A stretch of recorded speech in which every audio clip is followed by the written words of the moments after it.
Okay, and so everyone, welcome back to Global Kids Connect Mathematics.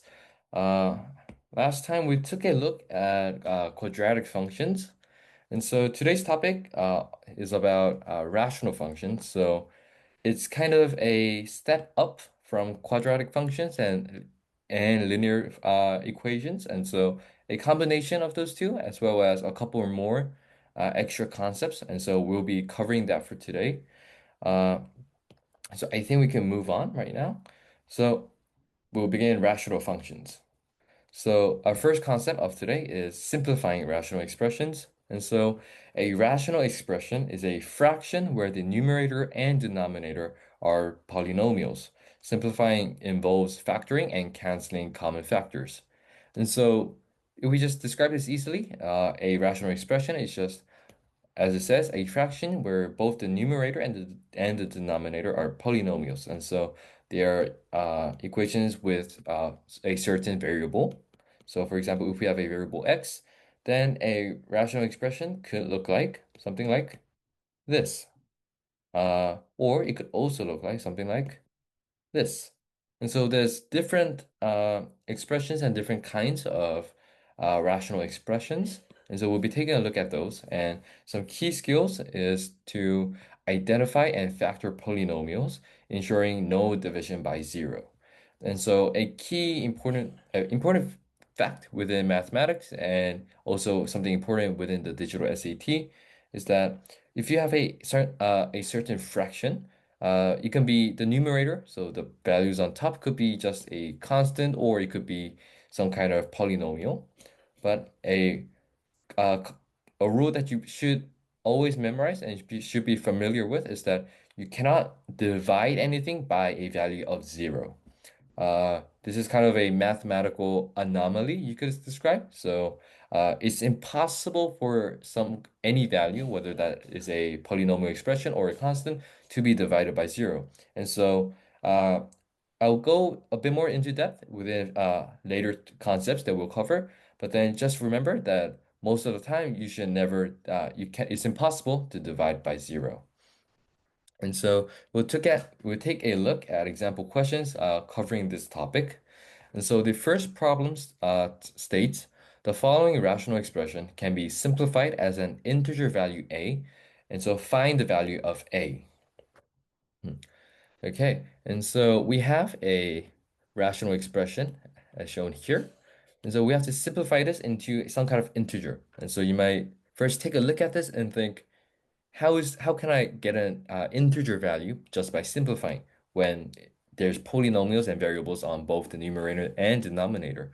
Uh, so first of all, we can kind of see that the first difference between the numerator and the denominator is that the coefficient for the value x is different. And so our first job in simplifying would be trying to make the coefficient the same. And so how can we do this? So the denominator will keep as it is because it has the smaller coefficient, and the numerator, which has the larger coefficient, will group the entire expression by 3 so that 3x becomes x within the brackets and plus 2 over 3. And then we'll close the parentheses. And so if we kind of re-express it into this way, we can see that there's two common expressions on both the numerator and denominator of the value x plus 2 over 3. And the numerator is connected to the 3 with a multiplier, so a multiple. And so we can divide each side, or we can cancel each side of the numerator and denominator so that the denominator becomes 1, the numerator becomes just 3, so that we get a value of 3 over 1 or just 3. And so a very easy simplification if you kind of can see how to re-express and how to simplify. And so yeah, it's kind of a warm up. Does anybody have any questions though? No, sir.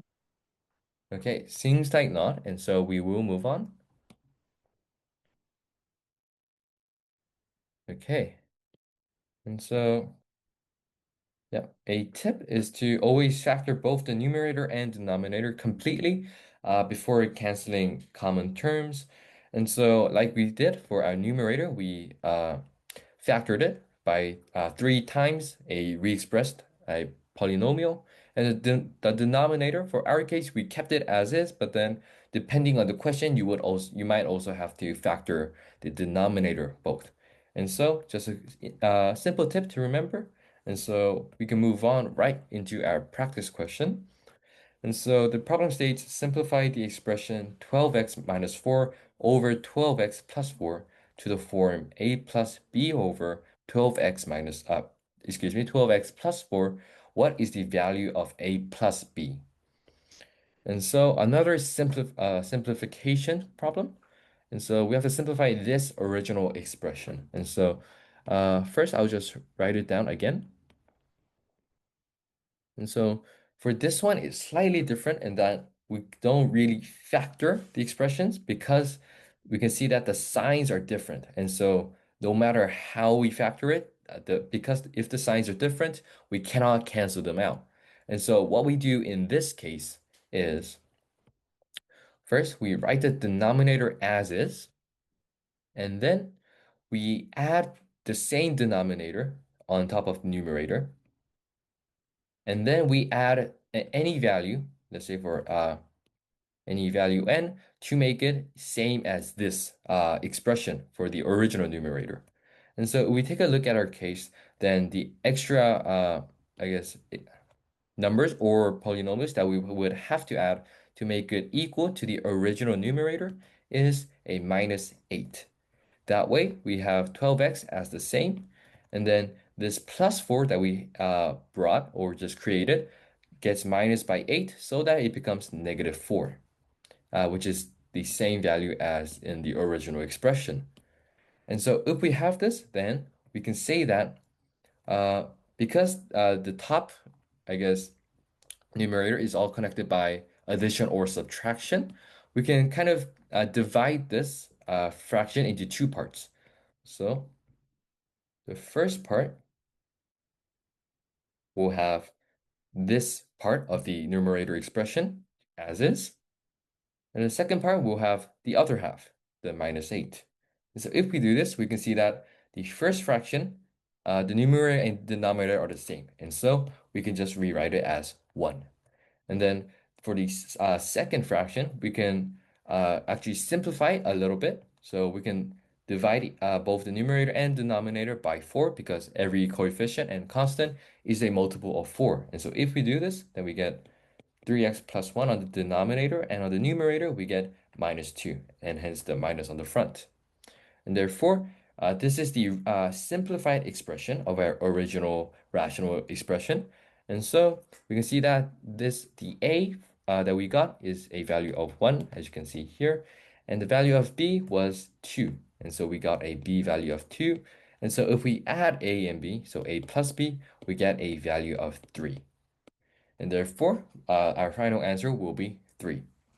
Sir, Anybody? Question? Yes? in the question they give a plus b over 12x by 4. So we should take I b see. as Yes. negative 2. Okay, thank you so much for pointing that out.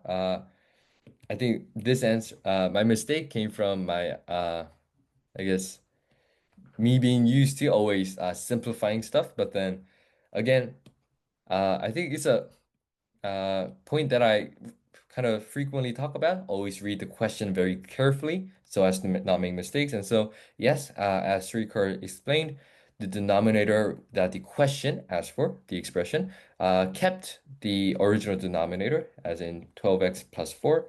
And so it'll be a minus 8 instead of minus 2 on the numerator. And so b will be a value of 8 or a negative 8, excuse me, because the questions expression had a plus. However, our answer has a minus, and so it will be negative 8. And therefore, we can say that let me just rewrite b to be negative 8. And so if we add 1 and negative 8, we get a value of negative 7, which will be our final answer. All right. Any questions for this question? Okay, seems like not, so I think we can move on. So made a similar mistake within my solution. I'll fix that later. But then moving on, we go to our next concept of today. Probably the most important concept that we'll cover for today's topic, hence why it's quite detailed. We'll take a look very slowly. And so our next concept is simplifying rational expressions, which is not, excuse me, it's asymptotes. Uh, Error within the formatting. I'll fix it up. Asymptotes.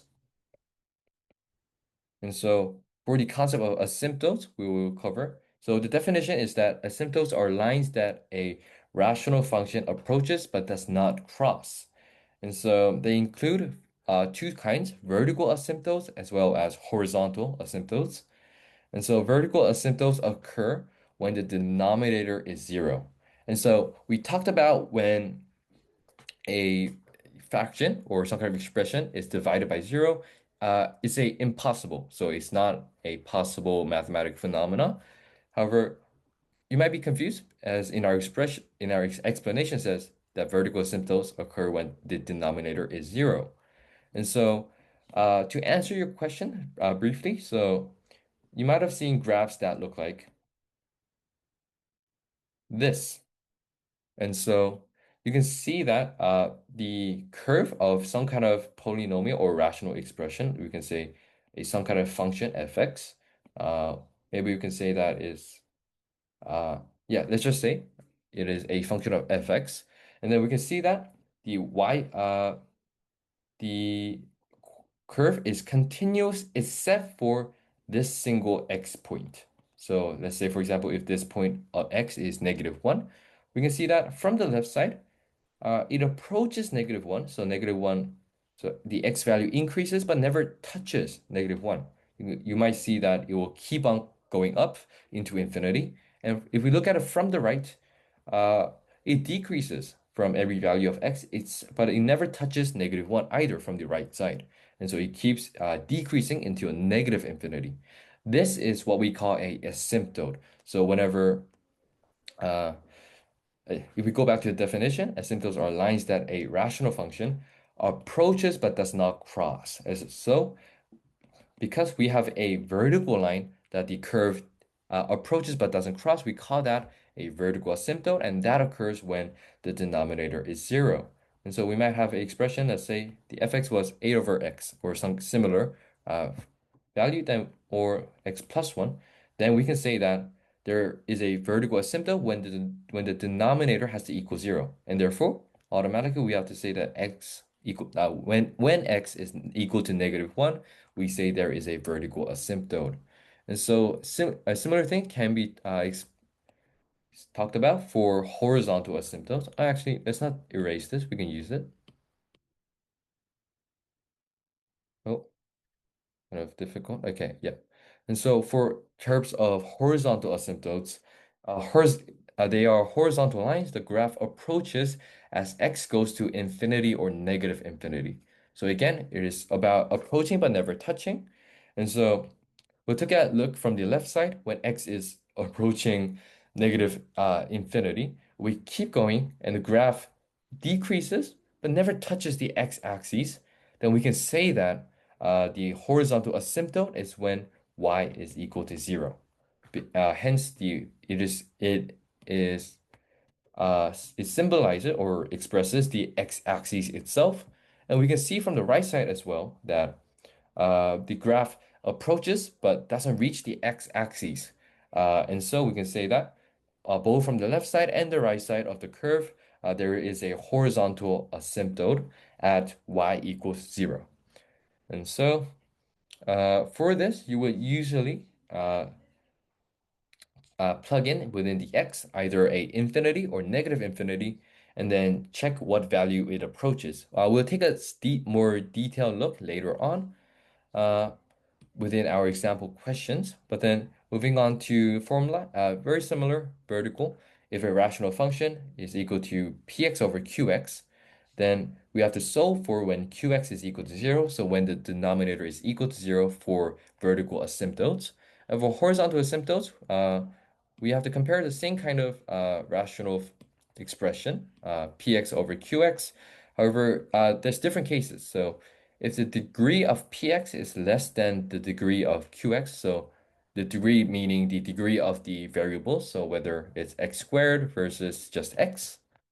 And so if the px or the numerator's degree is larger, then the horizontal asymptote will always be y equals 0.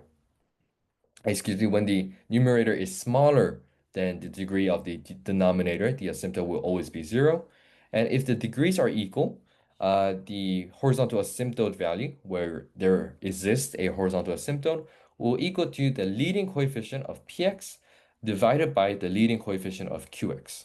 And so we'll take a close look at what this means in an example question.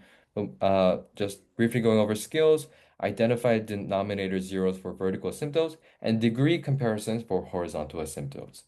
And so I'm sure that was a lot to digest, but I'm I'll make sure you understand well going through our example questions. And so the problem states, what is the horizontal asymptote of the following function? And so we get the function capital Fx equals 4x minus 8 divided by 3x plus 5. And we are asked to find what is the horizontal asymptote. And so if you remember what I just covered within our concept, horizontal asymptotes exist when x approaches either negative infinity or positive infinity. And so if we have this rational expression, and then we, let's say, for example, plug in infinity in place of x, that it will look something similar to this. And so from here, you might be wondering, okay, we multiplied infinity to some numbers, and then we have to find what this value is equal to. But then infinity isn't a number itself. So you might be wondering, okay, how do I do this? And so, kind of a easier way to understand this is that just think of infinity as a extremely large number, larger than a million, a billion, or a trillion. And so, if you think, okay, if infinity is extremely large, if we add a single digit value to it, would it really change? It wouldn't change too much, right? And so, when you plug in infinity to some kind of rational expression, uh, except for the infinity parts or the highest degree of infinity, you get rid of everything else because they wouldn't make too much of a difference to the actual value that you'll get. And so, okay, we got rid of the other constants, but then we still have this confusing fraction. From here, you can think of this new expression as just a normal fraction, a algebraic fraction. And so if you remember, if we have the same value that is multiplied, we can cancel them out if they are fractions. And so you can see that both the numerator and denominator have infinity multiplied. And so we can just cancel them out. And so if we cancel them out, the remaining value we get is 4 over 3. And so we can rewrite it, this expression as when x is equal to infinity or approaching infinity, it will equal 4 over 3. And so this value is our horizontal asymptote value. And so the horizontal asymptote will exist at the line y equals 4 over 3. Or we can say 4 over 3, there'll be a line here. And yeah, it'll look something similar to this or something else. And so we can say that the final answer is yeah, the horizontal asymptote will be y equals 4 over 3 for the following function. Does anybody have any questions regarding this problem? Okay, it seems like not, which is great. And so I think we can move on. And so one more key thing to just talk about is that we solve this by plugging in infinity instead of x. But then if you go back to our concept, we talked about how if the degree of the numerator and denominator are the same for the polynomials, then it is just we can say that the asymptote, the horizontal asymptote value is just the fraction of the highest degree coefficient. And so the highest degree is just 1. And so you can just say that it is equal to 4 over 3, as it is within our original function here. And so another way to solve this, if you think the infinity method is slightly confusing, so both methods work well. They're quite related, and so the solution is the same. And then a tip is to always compare the degrees of the numerator and denominator to find the horizontal asymptote. Okay, and so we move on to a practice question. And so the problem states the function capital Fx is equal to 2x minus 6 over 2x plus 2. And that function has a horizontal asymptote at y equals b. What is the value of b? And so we do the same thing as we did for our previous question. So we could either plug in negative infinity or infinity. But then this time, we just use this simpler method in comparing the degrees of the numerator and denominator. We can see that the degrees are same. It is a first degree expression for both. And so we just have to find the fraction of the highest degree coefficient, which in our case was 2 over 2, which equals to just 1. And therefore, very simple, the value of b is equal to 1 because there is a horizontal asymptote at the line y equals 1. Uh, Basically the same question as we just covered, so I wouldn't think anybody has any questions regarding this one. And so I think we can move on. Okay, and as always, the solution is the same. And so that brings us to our next concept regarding evaluating rational functions. And so what this means is that evaluating a rational function involves substituting a value of, excuse me, just x into the expression, ensuring the denominator is not zero. Uh, and so a key formula is when some kind of rational expression f of x is equal to p of a over q of a, where q of a does not equal to zero. And so if we are asked to find a value of the rational function when x is equal to some kind of number, let's say x is equal to a, then we are evaluating the rational function f of x. It's just we plug in a for every x within the rational expression so that we get p of a over q of a. And we always make sure that the denominator does not equal zero because it is an impossible situation. And so some key skills is to substitute and simplify and checking for undefined points. Undefined points meaning points where the denominator is not equal to zero.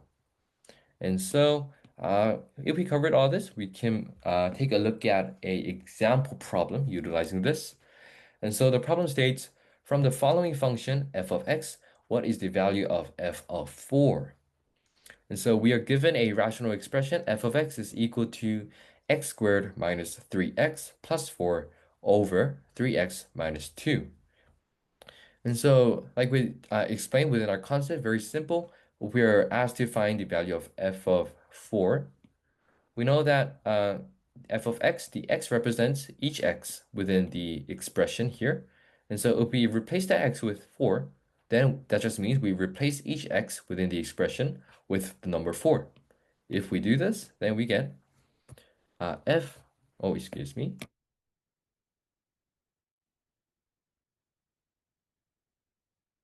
Oh, next slide moves along.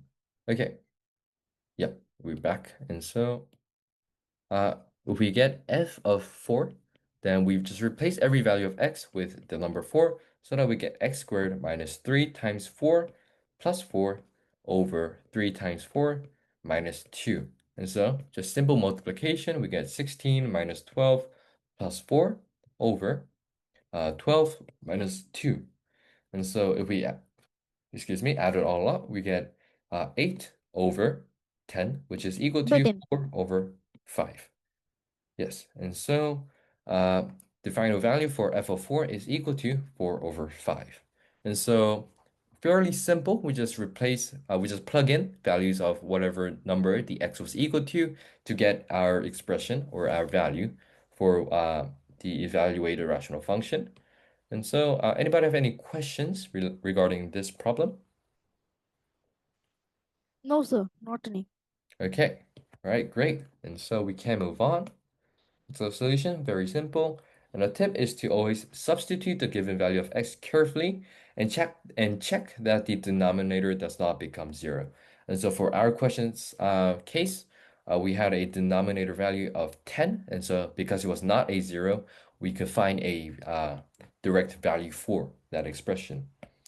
And so we'll move on to our practice question.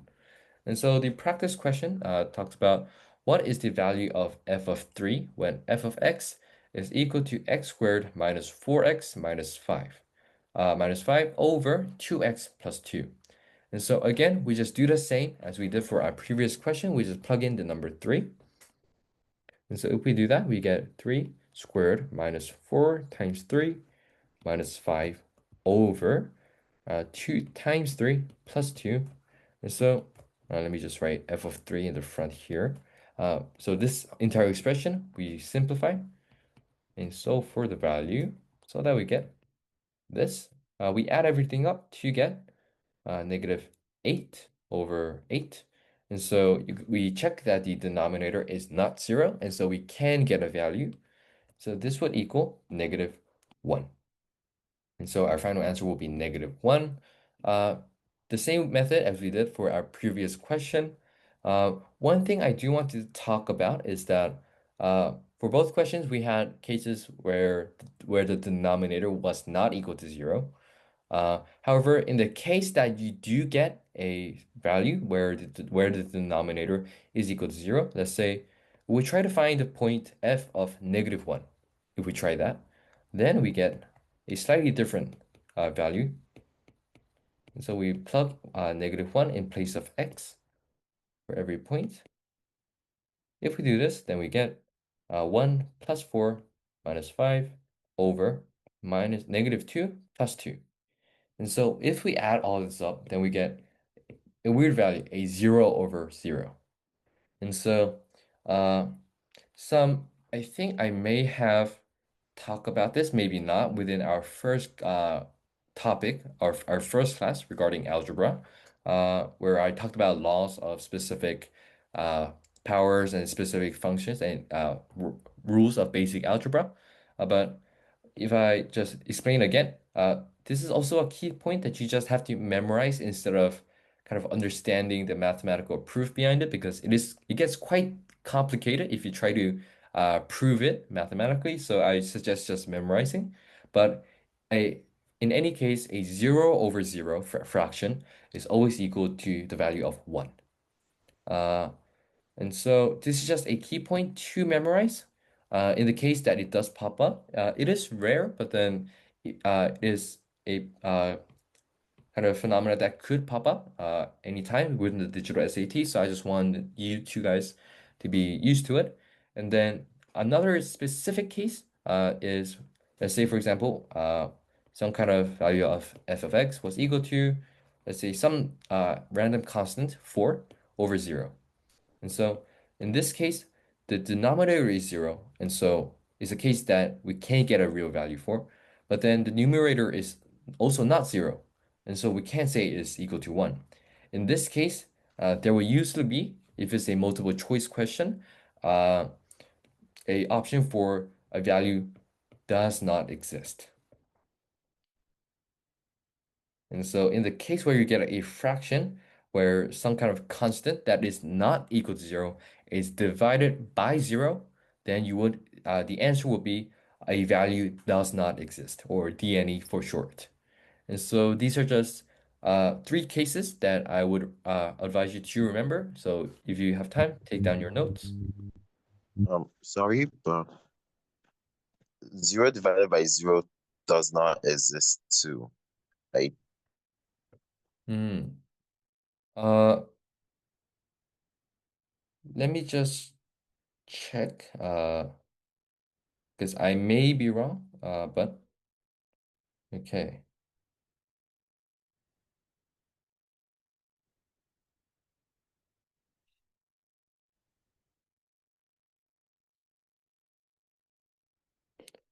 Uh, there are sources that do say that kind of debate regarding the topic of whether if 0 divided 0 is undefined, if it's 0 or if it's 1. But then that is kind of getting into specific, more deeper mathematics and deeper pure mathematics. But then uh, I personally would advise that in a high school or high school level academic setting, most of the time, zero divided by zero is just kind of taught to students as equaling one. Uh, as you kind of talked about, Nikkei, it is debatable whether what the actual value is, but then in the context of digital SAT and just high school mathematics, it is usually just taken in as it equaling one. Uh, Maybe I'll do a bit more research and find out whether the digital SAT thinks of zero divided by zero is equal to one or is equal to a different answer. But then for now, I would say it is most likely equal to one. I will take a look and I'll maybe send you an email regarding what the digital SAT kind of defines as an answer. But then for now, I would say that it is just equal to one. And so, any further questions regarding before we move on? Okay, seems like not, and so we can move on. So, yeah, if I remember quickly, the final concept of today's class is regarding matching graphs to functions. And so, what this means is that we're identifying the rational function that matches a given graph by analyzing asymptotes and its behavior. And so basically, we are either looking at graphs to analyze its function, or we're looking at functions to analyze what its graph will look like. And so some key skills is to match graph features to function properties and also vice versa. And so if we move on to example questions, okay, we're given a graph. So the problem states, which of the following is the most appropriate function for the following graph on the xy plane? And so we see are given the graph itself in a visual form, as well as answer choices for what the function could be. And so in questions like these, you would have to just look at each answer choice one by one to evaluate which one is the correct one. Uh, but instead of just, if you're kind of confused as to how to evaluate, there are key points that you should remember. So we can see that this graph looks to have both horizontal and vertical asymptotes. And so we'll try to find, looking at the graph, what those values for the asymptotes would be. And so we take a look at vertical asymptotes first. You can kind of see if you follow the lines that there is a vertical asymptote at this line, or when x is equal to 1. And so we could say that there exists a vertical asymptote when x is equal to 1. And then we can also say that there exists a horizontal asymptote here when y is equal to -1. And so we can also say that there is a horizontal asymptote at y equals -1. And so if we do this, knowing these two facts, then we can kind of uh, take a look at the answer choices and find which expression is correct or not. And so we take a look at the vertical asymptote first. If you remember, vertical asymptotes exist when the denominator is equal to 0.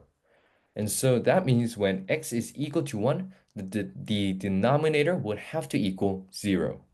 And so we'll take a look at the answer choices.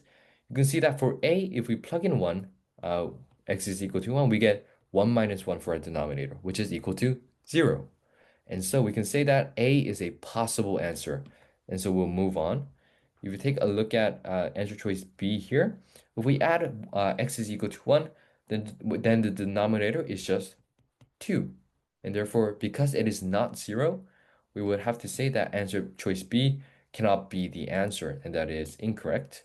And so answer choice C, we can see that it's x minus 1. And so if we plug in x equals 1, the denominator would equal 0. And so C is also a possible answer choice. And then answer choice D, similar to B, is the denominator is x plus 1. And so if we plug in x equals 1, it will equal 2 and not 0. And so there can for B and D, there's no vertical asymptotes at x equals 1. And therefore, those two choices would be incorrect.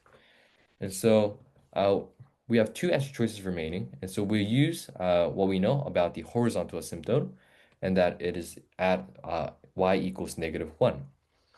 And so, first of all, let's just take a look at the greatest degree that each expression has. For answer choice A, we can see that the degrees are same. They're both the numerator and denominator are both first degree polynomials.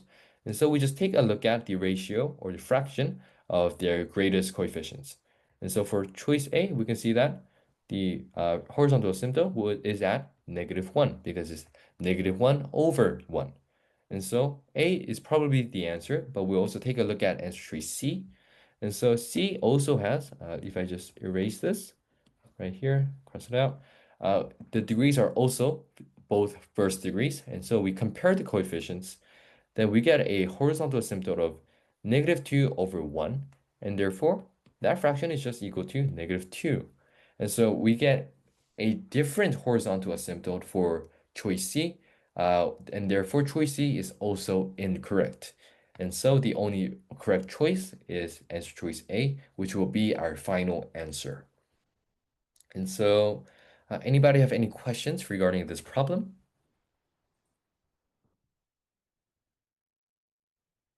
Okay, seems like not, which is great. We'll move on to our next question. And so we move on to our, uh, excuse me, the solution might be an error. I'll fix it later on, but for now, we'll move on. Just ignore the solution. For the tip is to always use vertical and horizontal asymptotes to eliminate incorrect graph function matches. Uh, Actually, maybe we'll take a look at the solution, see where there is an error. Okay, I think there needs to be an extra step in between here to test for the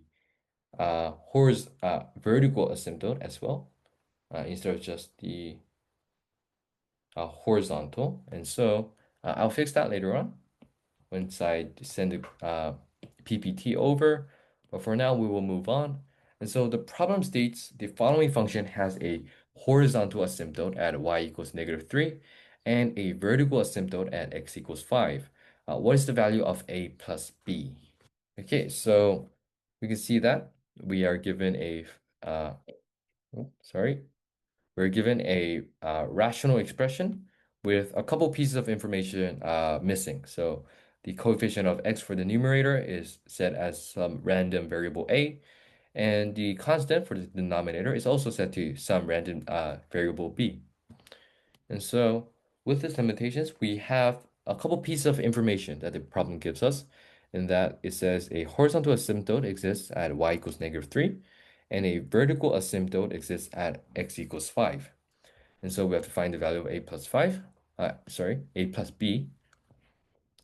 And so if we go back, if we try to check for the horizontal asymptote, again, we can either plug in -infinity or infinity, or if the degrees are same, we can just compare the ratios of the greatest coefficient. And so we can see that both the numerator and denominator have the same degrees, first degree.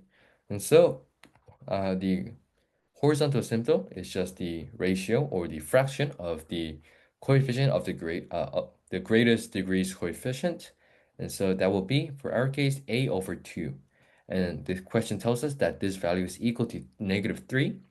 And therefore, we can say that the value a is equal to -6. And so we got the first half of our answer. And so we now have to find for what b is. And so we check for the vertical asymptote now. And so the question says that vertical asymptote exists at x equals 5. And so going back again, remember a vertical asymptote exists when the denominator is equal to 0. And therefore, we just take a look at the denominator. Instead of x, if we plug in x equals 5 plus b, this must equal 0 for there to be a vertical asymptote. And therefore, it will be b plus 10, which is equal to 0. And therefore, the value of b is equal to negative 10. And so finally, if we add those two values up, a plus b is equal to negative 16, which will be our final answer. Any questions for this problem? Okay, great. Uh, then I think we can move on. It seems that the solution was for a multiple choice, but then the problem, I got rid of the multiple choice. That's fine. I'll put it back in or I'll change the solution. Uh, I was kind of in a slight rush when I was making today's topic PPT, and so excuse me for a couple of small errors. I'll fix it all up once I send it to you by through email, so worry not. And then we actually had one more concept remaining for today. The actual final concept for today is domain analysis. And so the definition is the domain of a rational function excludes values where the denominator is 0. And so first of all, the word domain, and in terms of mathematics, the domain talks about either the range of values for some kind of variable. So, if we are talking about rational functions for today's topic, there could be a range for the x value, or there could also be a range for the y value. And so, maybe x value can be from negative infinity to infinity. Uh, which is a normal continuous function domain. However, if we have a function that isn't continuous but looks like something like this, where there's asymptotes at x equals 0, so this line here, as well as an asymptote at y equals 0, then a domain for x, so if we say the domain, we can say that it is from negative infinity to 0. Um, Just one thing to note is that if we have brackets like such as this means including both sides of the numbers. However, if we have parentheses, it means every value between is excluding, so not including these values here. And so just a key thing for just notation so that you don't get confused regarding anything. And so the reason we have parentheses instead of brackets for 0 here is because we don't have a value or this a point does not exist when x is equal to 0. And so we exclude 0. And then there's another domain where we go from every value between 0 and infinity that excludes 0 and infinity itself. Uh, Another thing that students ask is why do we also exclude? So why do we write in parentheses for infinities? It's because infinity itself is technically, we don't kind of say it, define it as a number. It is kind of a representation of a really large number. And so most of the time, we say we don't include infinity because it's not really a number that we can include. And therefore, just not something that you're kind of have to write as an answer during the digital ACT, but then it might come up within as a multiple choice. So just be careful of that. And so this will be the domain for the x values.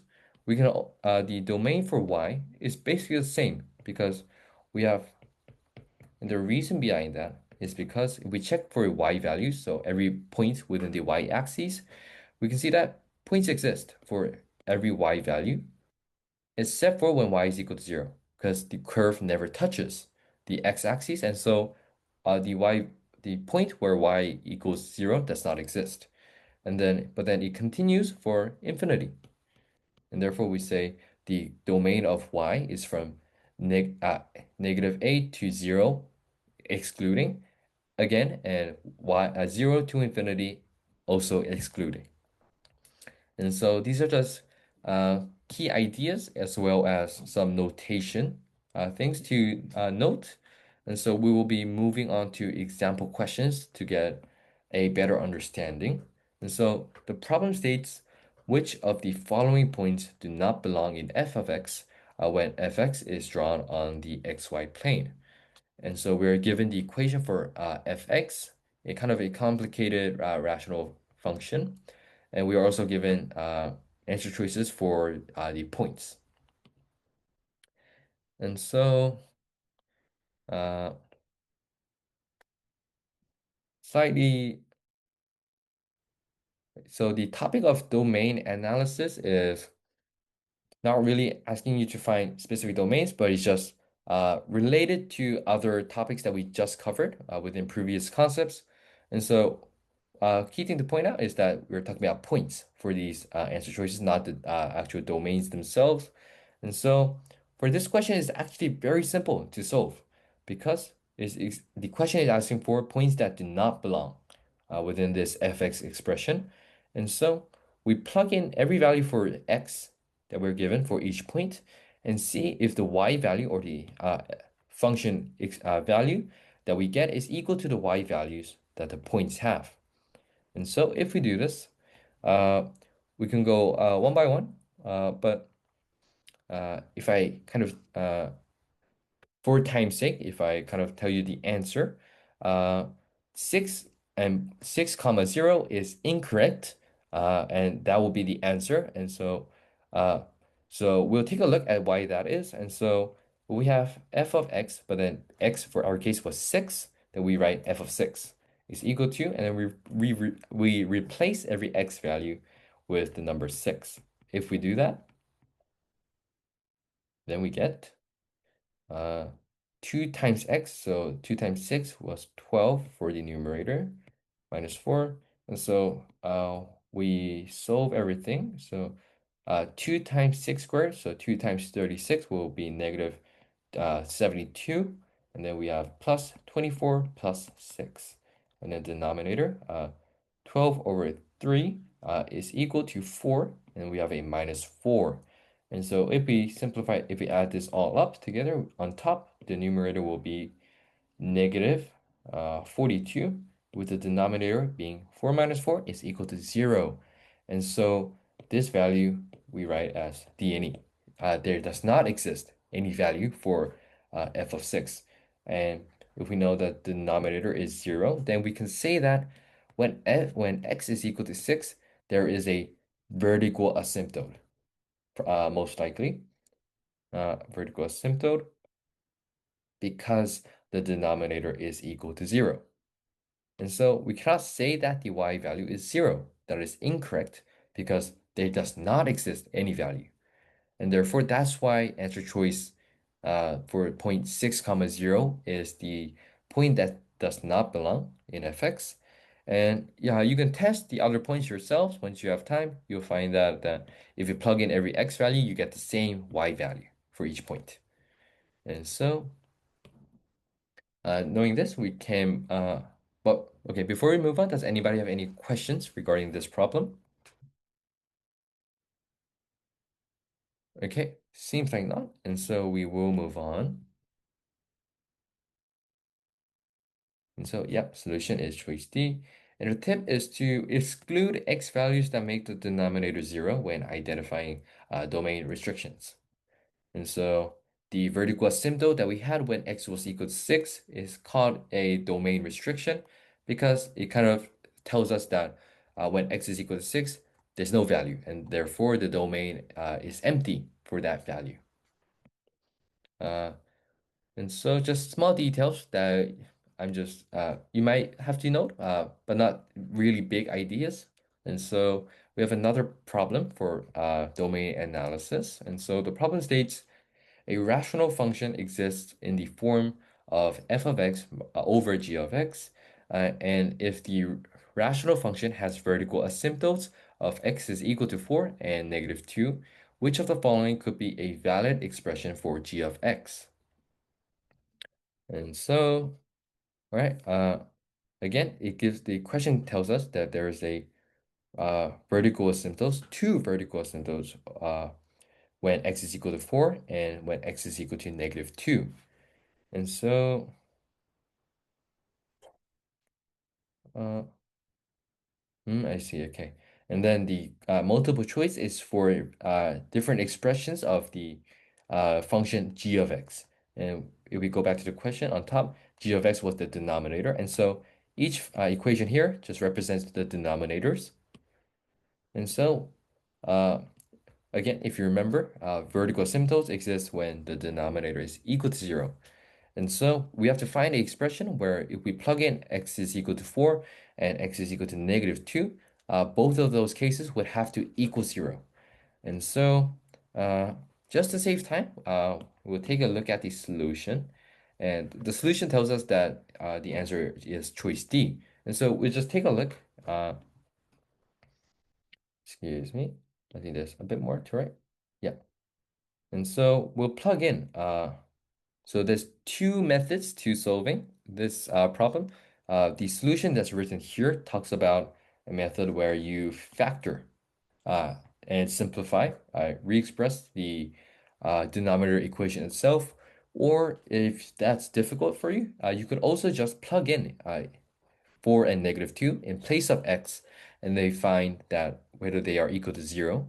And so if we do that, then for choice D, when x is equal to 4, we can say that the denominator, or g of 4, is equal to 2 times 16, so 32, minus 4 times 4, minus, which is -16, and again minus 16, is equal to 0.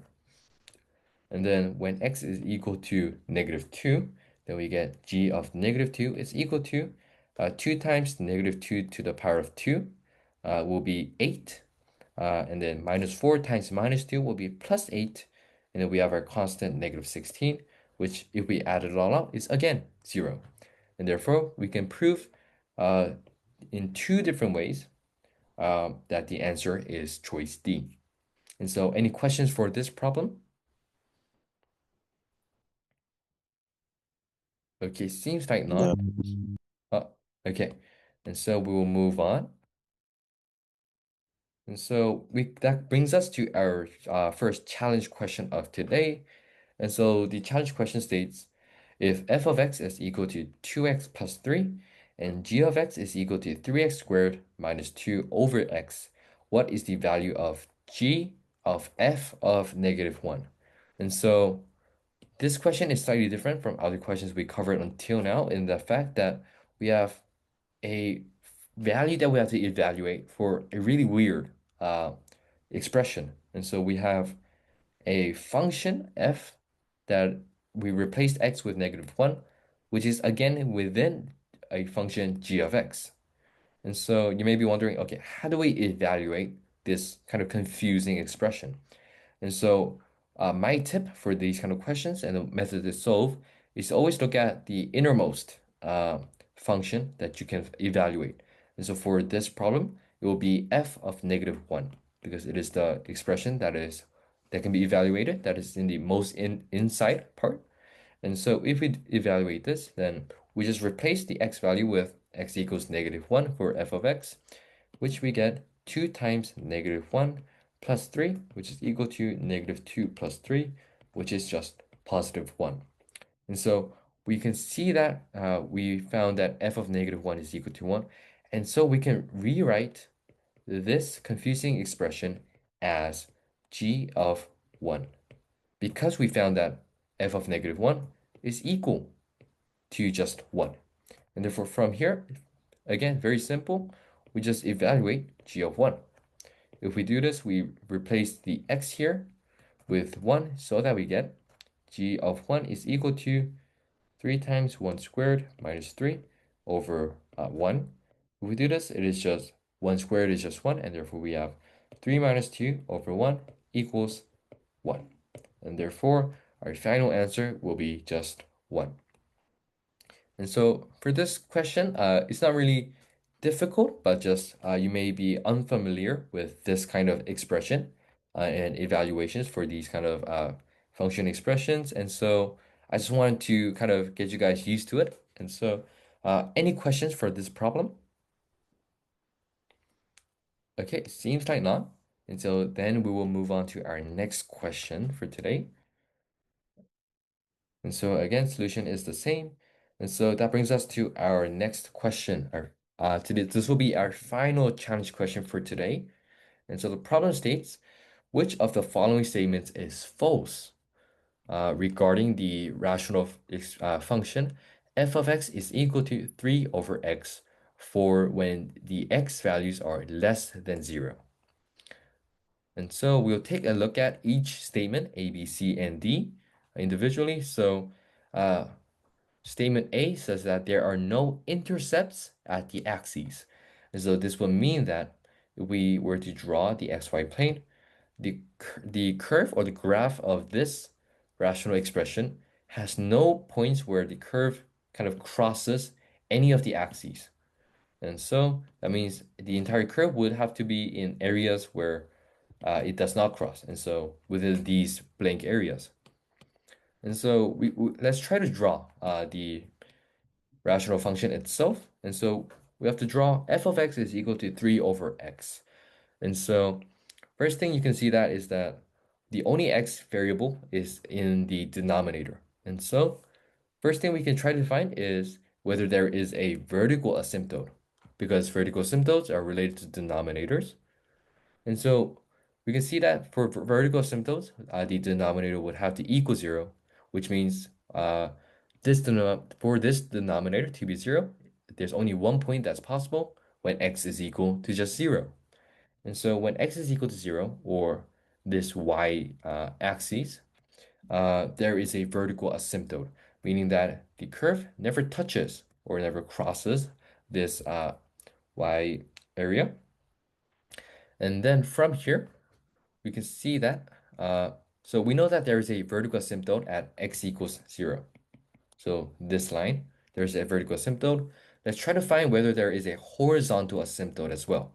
And so for horizontal asymptotes, there are two cases, if you remember, when the degrees are same and when the degrees are different. For this question's case, the degrees are different because the numerator's degree for x is the 0th degree, and hence there being no x value. And then for the denominator is a first degree. And so we have just x to the power of 1. And so we covered when most of the questions talked about when the degrees are same. And we just got the ratio fraction for the greatest degrees coefficients. But that does not work for this question's case. And so what do we do? Uh, if you remember or if you memorize the concept, if the numerator degree is smaller than the denominator degree, uh, it is always the y or the, excuse me, the horizontal asymptote is always when y is equal to 0. And so, okay, I might have memorized this, but why is this the case? So we can prove this actually. So another part of horizontal asymptotes is, if you remember, we evaluate points where x approaches negative infinity as well as positive infinity. And so if we do this, then 3 over Of negative x is infinity. 0. Yes, that would just be 0 because the denominator infinity is such a great number, such a large number, that we have an extremely large number for the denominator and a very small value for the numerator, it will just be 0. And therefore, there is a horizontal asymptote at 0. And so if there's both a horizontal and vertical asymptote at both x equals 0 and y equals 0, then you can say that it never crosses. The curve never crosses both axes. And we can actually kind of draw it in the fact that it will look something similar to this. If you were to graph it within your Desmos calculator, you get a very similar looking graph where no part of the curve actually touches both axes. And so, yes, statement A will be true. Uh, any questions before we move on to the other statements? Um, I didn't quite get the 3 divided by negative infinity. How did I Uh, thought the leading coordinates of x is like 1. How did you get like infinity there? okay, I see. And so for the case where we evaluated when x approached negative infinity to find a horizontal asymptote, then f of negative infinity would equal 3 over negative infinity. And so this expression and this kind of fraction is uh, very confusing for people who are first seeing it. And so how I would like to explain it is that infinity is a extremely large number. So for example, let's say we had a 1 million. within the denominator. It wouldn't be equal, just for example. I sorry, I get that. Like, what I don't understand is why did you have to use f like f negative infinity? Okay, so why I Like, used this method to find the horizontal asymptote? Great question, actually. The reason, so previous questions and previous example and practice questions we looked at, we just took the ratios, right? If you remember. But then the reason we can't take the ratios of the coefficients for this uh, rational expression is that the degree of the variable, so the degree of x, whatever it is, were not equal for both the numerator and denominator. And so if you kind of go back, if you remember the concept that we covered, uh, if the degrees are same, so if degrees are same, let me just erase this part for space, then we can just say, so if we have a plus ax plus b over cx plus d, then the horizontal asymptote, so y would equal just the ratio of the coefficients of the greatest degrees. And so greatest degrees were just x of 1. And so the ratio of the coefficients would be a over c. And so we use this method for basically every question we did until now. But then we can't use this method because the other case when the degrees are not same, we have to evaluate the uh, rational function value when x is approaching negative infinity as well as positive infinity.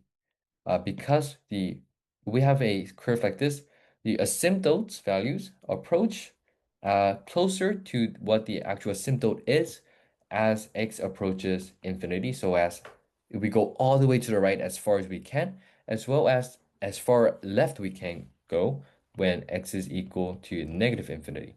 Because this is when the curve closely approaches the asymptote values or the asymptote line itself.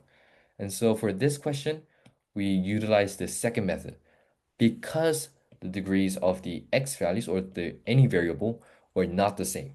And so one last look, if we go back to the equation, the degree for the numerator was 0. So because it was x of 0, and therefore there was only a constant value.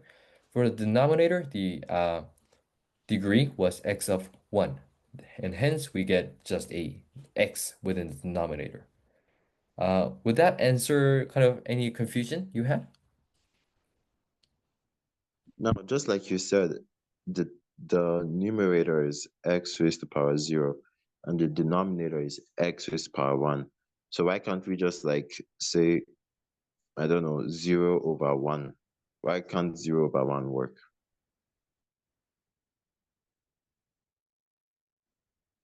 Could you explain? Could you ask tell me the last part of your question again? Excuse me, sorry.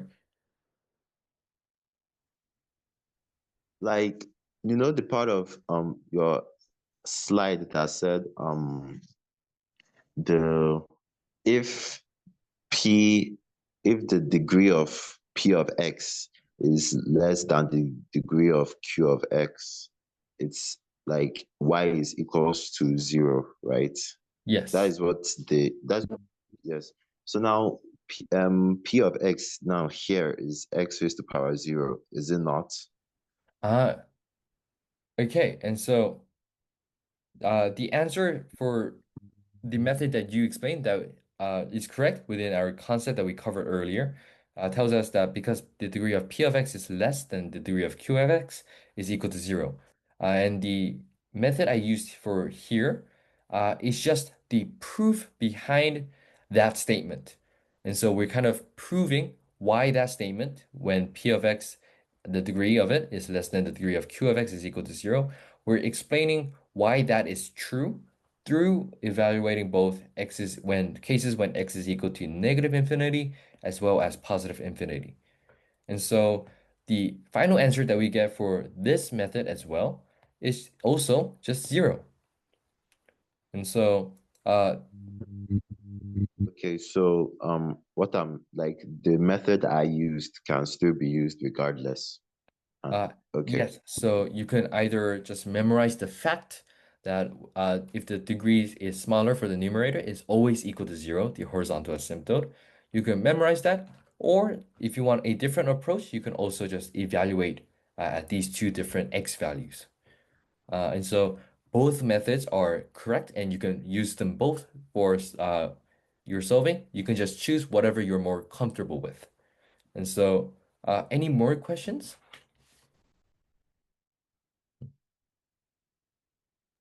No, you can proceed.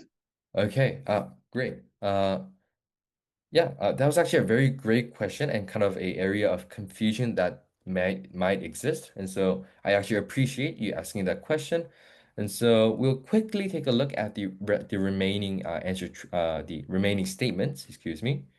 And so statement B states the y values of the function only consists of positive values.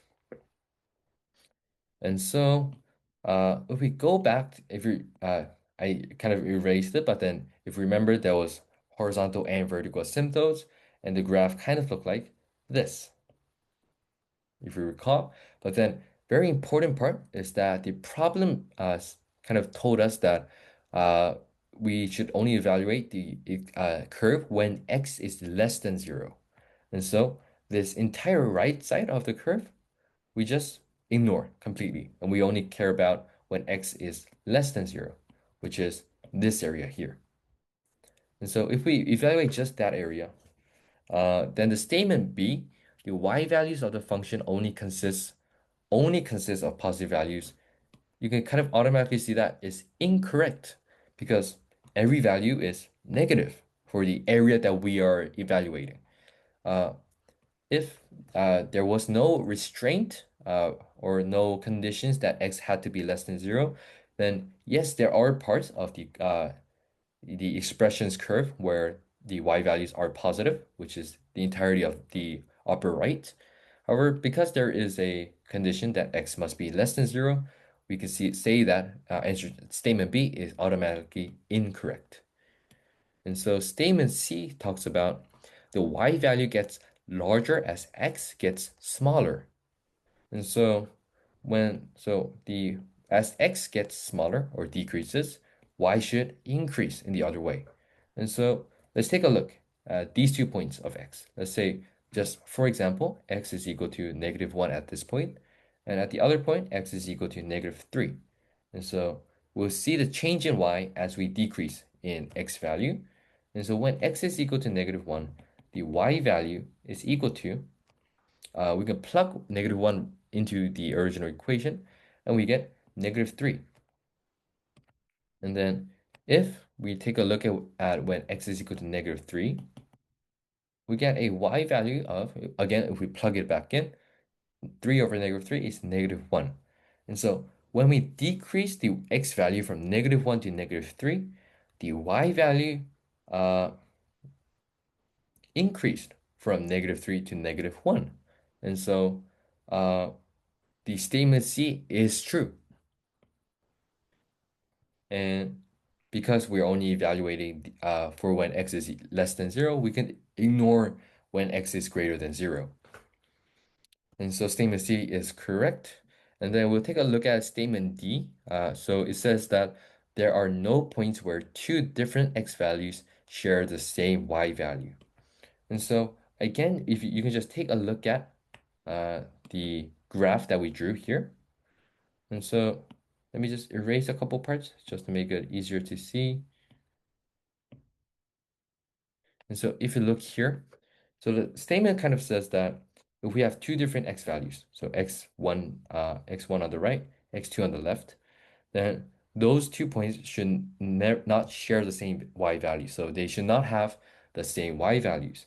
And so you can kind of, for any point, any 2 points you can think of that are less than zero, you can see that the y values are always different because it is a curve that only moves in one direction. And so what I mean by moving in one direction is that you can see that the curve as we can think of it from other side. If we go from left to right, like here, this way, we can see that the y value always decreases. Never does it ever increase. So if it maybe, for example, the graph increased like this, then yes, there will be 2 points for of different x where the y will be same. However, that's not the case for our graph. It's always moving, it's always decreasing to one direction, and therefore there cannot be, and it is impossible for there to be uh, the same y value for different x values. And therefore, statement D is we say is also correct.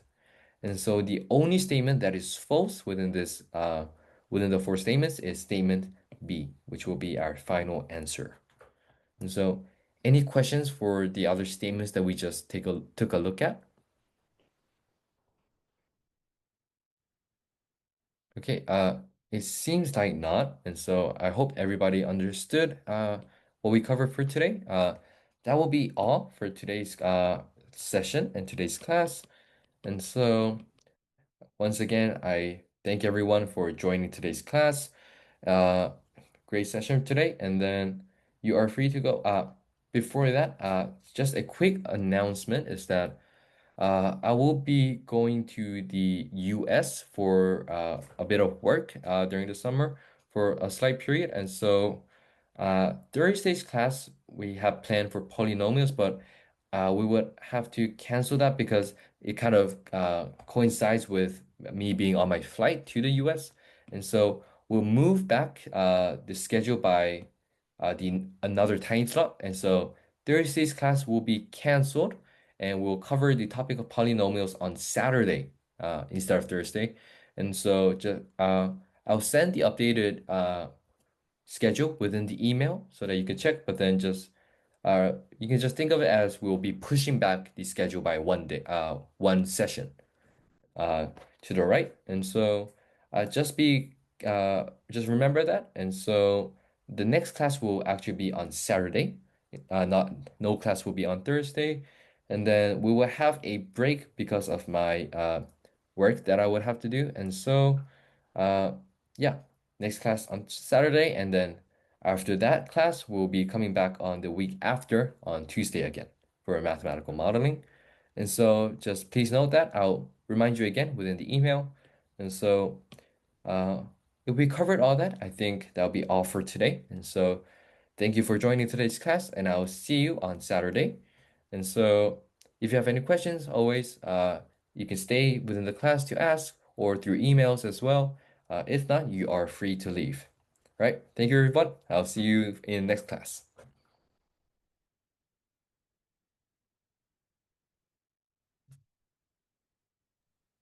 Okay, sorry, I do have a question.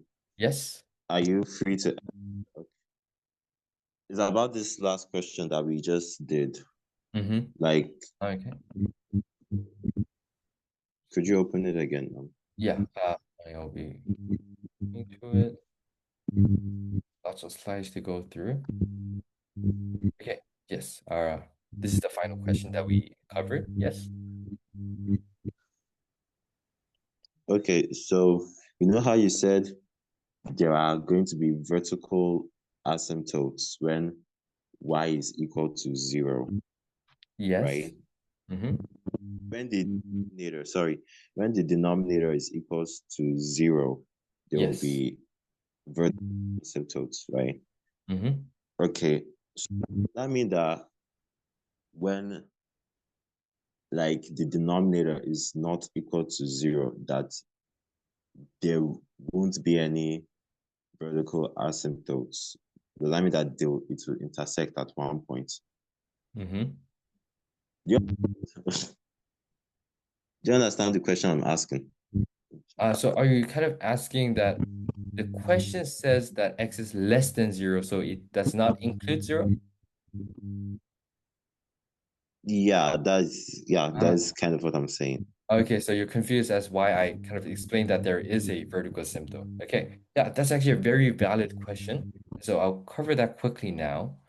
And so if we have, again, the xy plane, and uh, so we want to evaluate what this expression kind of looks like as a graph and as a curve. Uh, so the question does say there is a kind of, uh, I guess, a requirement that x must be less than 0. And so, but if we ignore that for now, we'll take a look at it later. But if we ignore that for now, then if we kind of graph the entire expression as it is, then it will look like this through explanations that we covered previously. And so, uh, for now, if we ignored that x was less than 0, there is a horizontal asymptote when x is equal to when y is equal to 0, and there is also a vertical asymptote when x is equal to 0. But then the question says that, as you pointed out, that x is less than 0, and so there shouldn't be a vertical asymptote. And so, yes, let me kind of explain again in new terms. Yes, in the situation where x is less than 0, there will be no vertical asymptotes. There will only be a horizontal asymptote. But then the reason I mentioned a vertical asymptote existing was to just explain what the graph would look like. And so if we draw the when x is less than 0, so we'll ignore this part, the graph will look something like this, where the curve approaches the y-axis, and so it approaches the vertical asymptote but never touches it. And so the reason I said a vertical asymptote exists is just to kind of help you understand and explain what the graph would look like. But then, because the question says that x is less than 0, you are correct to say that there is no vertical asymptote existing for this situation. Um, but then it kind of really did not matter too much within our problem because there was no statement that directly talked about vertical asymptotes. But let's say, for example, there was another answer choice or another statement where it says uh, there exists a vertical asymptote when x is less than 0. So the same situation that the problem says. Then for this statement, if it were an answer choice, you will say that it is incorrect, like you kind of correctly assumed and correctly understood, because when x is less than 0 and the asymptote is at the point when x is equal to 0, because this inequality does not include 0 itself, this statement will be incorrect, and so there would not exist a vertical asymptote. And so, to kind of cover it again, you are correct to point out that there is no vertical asymptote, and the only reason that we talked about vertical asymptotes was to understand what the graph looks like. And so, I hope that kind of answered your question. Do you have any further questions? Okay, but if you do agree with me that there aren't any vertical asymptotes, Mhm. doesn't that mean that at some point the graph will intersect and have an interception? Okay. Like an Yes, like when there isn't a vertical asymptote, that is like inevitably the curve will intercept with the axis, right? Okay.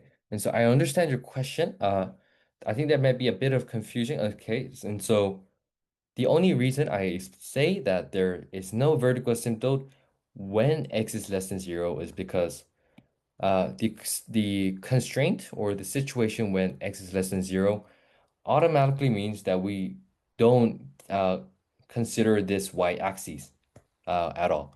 And so in the situation when x is less than 0, the curve cannot touch the y-axis because we don't consider that point when x is equal to 0. And so even in this situation when x is less than 0, we say that there is no vertical asymptote because the constraint x is less than 0 does not include it.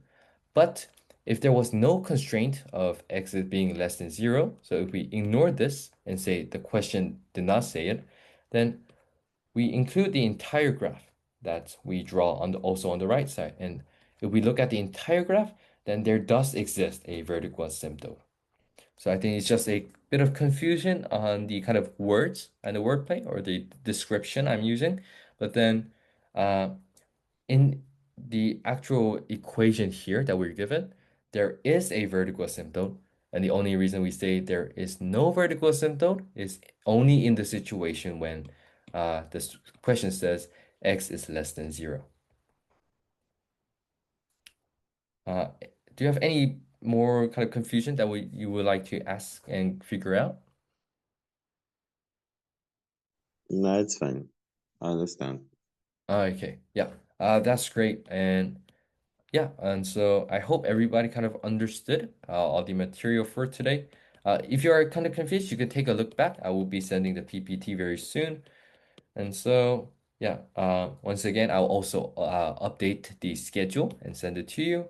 And so that will be it for today's class, and I will be seeing you on our next class. And so thank you for joining. I'll see you next